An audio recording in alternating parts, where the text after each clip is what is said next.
The one thing that's constant is change.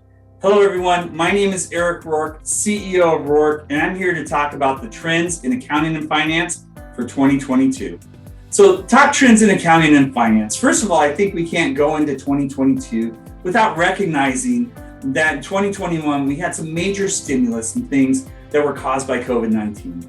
I mean, things like PPP programs that weren't present before, the emergence of the SBA coming forth with the EIDL programs, Main Street lending, what's happened with different tax credits to be able to stimulate. The repercussions and the effects of those, while they happened in 2021, are still going to be in 2022. So I don't think we can discount the effects of those stimulus programs.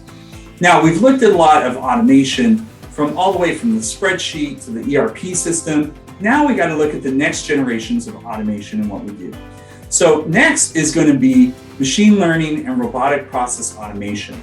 So that's going to take even more of the routine tasks off of accounting and finance to be able to automate those. So we're going to want to be getting ahead of those curves. And in 2022, we're going to see that continue to pick up steam. Now, let's even go to the next generation. Once we've automated some of those more routine tasks, is how can we use the computers to start doing some of the thinking for us so we can focus on the higher level items. That is going to be utilizing and leveraging artificial intelligence in accounting and finance. Now, we're on the early stages of that, but we're going to continue in 2022 in the future to be picking up steam on how do we not only use RPA and machine learning, but how do we use artificial intelligence? With all this data and information from all these systems that we're getting, it becomes more and more important to turn this data into information. Now, not only information, but things that are actionable, where we understand the results of what we've done, and actionable items that we take to management teams and executive teams and owners, right, to be able to be even better, stronger, quicker, faster, and more profitable. That's going to be business intelligence. And they have softwares, business intelligence softwares known as BI, are gaining steam and will continue to do that into 2022 and beyond. Now, as our global world is continuing to shrink, and COVID-19 has put us into remote work situations, we can't underestimate the importance of remote work and collaboration in teams going into 2022. Remote work isn't going away.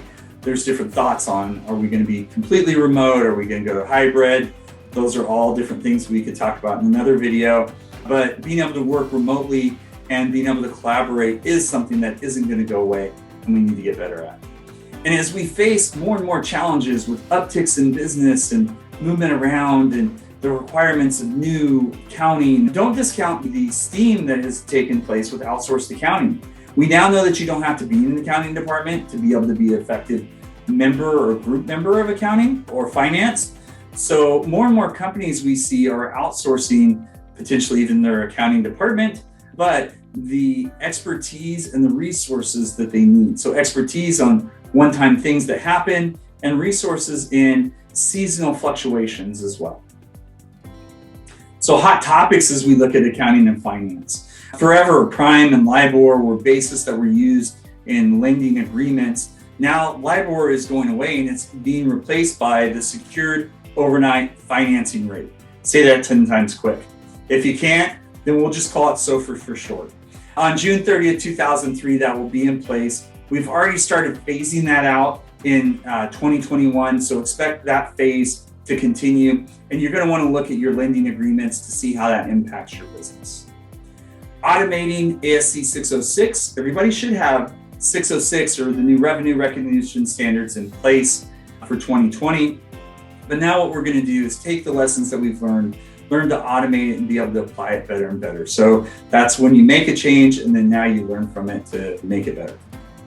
And what we have on the cusp, so now that we have ASC 606 behind us, ASC 842, which is the new leasing standard that replaces our FAS 13 or FASB 13, which denoted capital versus operating leases. What we're now doing is we're looking at long-term non-cancelable leases as obligations on the financial statements. That's going to potentially change leasing requirements. That's going to change terms, and we're going to have to make sure that we're assuring compliance.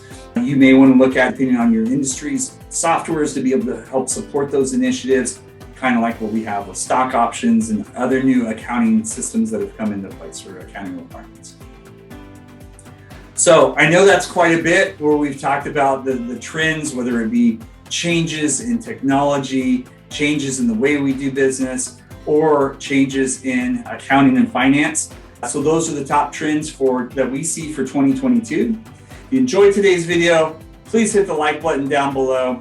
We welcome any comments that you have. And if you find value in today's videos and others like it, please subscribe to our channel. Thank you very much. And here's to an amazing 2022 in accounting and finance.